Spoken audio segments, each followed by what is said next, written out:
आपको जाना होगा 1900 के आखिरी दशक में इलेक्ट्रिक गाड़ियां पेट्रोल से भी ज्यादा पॉपुलर थी, पर आज वो बस आर्काइव फोटोइन में दिखाई देती है।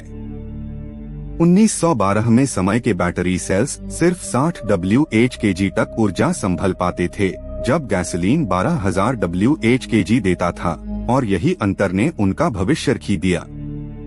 दोस्तों, एक सेंचुरी से ज्यादा पहले जब लोगों ने पहली बार इलेक्ट्रिसिटी का कमाल देखा तो उन्होंने सोचा दुनिया फैले ही बादल गई। पर बैटरी सेल्स की केमिस्ट्री लीड और एसिड के बीच चलते विज्ञापन जैसे प्रतिक्रियाओं से इतनी धीमी थे कि वो मास प्रोडक्शन के लायक नहीं थी और गड्डियां रुक गई।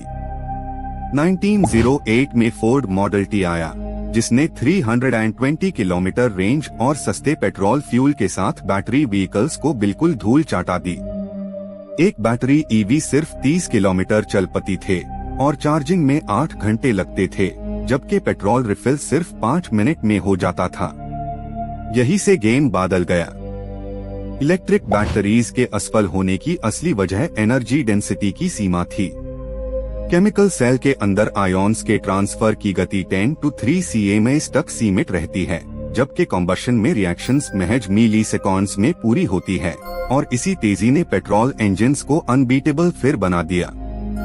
आपको लगता होगा कि लिथियम आयन ने सब कुछ ठीक किया, पर 1991 में जब सोनी ने ISE कमर्शियल बनाया, तब भी इसका एनर्जी डेंसिटी 250 Wh/kg से ज्यादा नहीं पहुंचा। इसका मतलब ये हुआ कि एक इलेक्ट्रिक कार कॉम्बशन इंजन के तुलना में लगभग 4 गुना भारी बैटरी लेकर चलता है। संसार भर ऑयल इंडस्ट्री का पैसा और इंफ्रास्ट्रक्चर बैटरी निर्माण के विरुद्ध एक हिमालय जैसा रुकावट था। 1920 से लेकर 1970 तक रिफाइनरीज ने ट्रिलियंस डॉलर ऑयल पाइपलाइंस बना दी, जबकि बैटरी रिसर्च पे उस वक्त सिर्फ कुछ मिलियन हाई खर्च किया गया और इनोवेशन धुंध सा गई। बैटरी स्टोरेज का थर्मल मैनेजमेंट भी एक दूसरी कठिनाई थी, क्योंकि चार्जिंग के दौरान सेल्स का तापमान 60 डिग्री सेल्सियस तक बढ़ता, जिससे मटेरियल डिग्रेड होता और लाइफ स्पैन घट जाती। 1000 चार्ज साइकिल के बाद कैपेसिटी 70 से नीचे आ जाती थी, जो कमर्शियल उपयोग के लिए अशक्य बना देती थी। दोस्तों, जब स्पेस रेस 1960 में तेज हो गई, तब बैटरी के नए मटेरियल जैसे सिल्वर जिंक सेल्स नए उम्मीद लाए, पर इनकी कॉस्ट $1000 Wh तक पहुंच गई। नासा ने ISE अपने स्पेसक्राफ्ट्स में उसे किया, पर आम लोगों के लिए ये सपना ही बना रहा और मार्केट वापस ऑयल के हाथ में आ गई। 1980 के दशक में जब पोर्टेबल इलेक्ट्रॉनिक्स आया, तब बैटरी एक बार फिर स्टेज पार लौटी, पर यहाँ भी निकल कैडमियम ने एनवायरनमेंट को जहरीला बना दिया और वहाँ से बैन्स लगने लगे। इस टॉक्सिसिटी ने इंडस्ट्रीज को लिथियम की तरफ ढाका, पर लिथियम भी रेयर मेटल होने के कारण महंगा पड़ा। बैटरी का सबसे बड़ा रोग था स्लो रिचार्ज।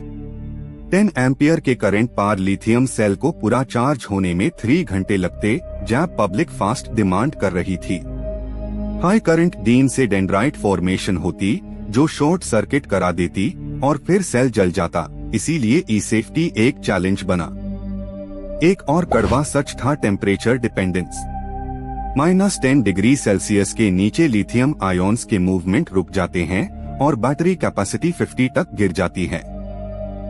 इसी वजह से कोल्ड रीजन में इलेक्ट्रिक व्हीकल्स जैम जाते, जबकि पेट्रोल इंजन्स इग्निशन के साथ चल पड़ते और वाहन कॉन्फिडेंस बचा रहा।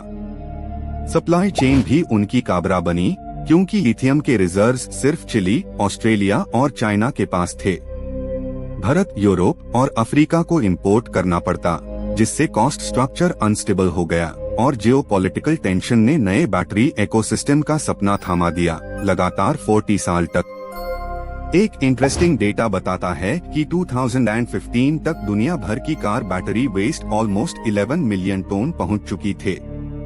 रिसाइकलिंग कैपेसिटी सिर्फ 30 थी और बाकी बैटरीज लैंडफिल में डंप हुई, जिससे हैवी मेटल्स जैसे कोबाल्ट और निकल ने जमीन और पानी दोनों को जहरीला बना दिया। आप समझिए, जब कोई टेक्नोलॉजी स्पीड और कन्वीनियंस नहीं देती तो लोगों का भरोसा टूट जाता है। इलेक्ट्रिक बैटरी व्हीकल्स भरपूर शांति और सस्टेनेबिलिटी लाने वाले, पर चार्जिंग डिले और कॉस्ट के चक्कर में यूजर्स ने यूज रिजेक्ट कर दिया। और मार्केटिंग भी उनका साथ नहीं दे पाई। हाइड्रोजन फ्यूल सेल्स ने एक नया सपना दिया, जिसमें electrons directly proton exchange membrane से जनरेट होते, एफिशिएंसी 60 तक। पर ये भी 1000 डिग्री सेल्सियस पार कैटलिस्ट डिग्रेडेशन के कारण ज्यादा देर नहीं चल पाती और बैटरी और फ्यूल सेल दोनों एक जैसे सफर झेलते रहे। दोस्तों, 21वीं सदी के पहले दशक में एलोन मस्क ने लिथियम पर भरोसा रखा, पर कॉस्ट फिर भी डिटरेंट बनी। एक kWh बैटरी 2010 में $1100 कॉस्ट करती थे और तभी इलेक्ट्रिक कार मास अडोप्शन से रुक गई। 2020 के बाद ये गिरकर $130 तक आई, तब जाके कुछ मूवमेंट हुआ। बैटरी डिजाइन का प्रॉब्लम इंजीनियरिंग से ज्यादा पॉलिसी और इकोनॉमिक्स का था। गवर्नमेंट्स ने पेट्रोल टैक्स से बिलियंस कमाए, पर बैटरी इंफ्रास्ट्रक्चर लगाने में दिलचस्पी नहीं दिखाई। रिजल्ट ये हुआ कि एक सस्टेनेबल ट्रांजिशन हमारे सामने होते हुए भी पूरी तरह रुक गई।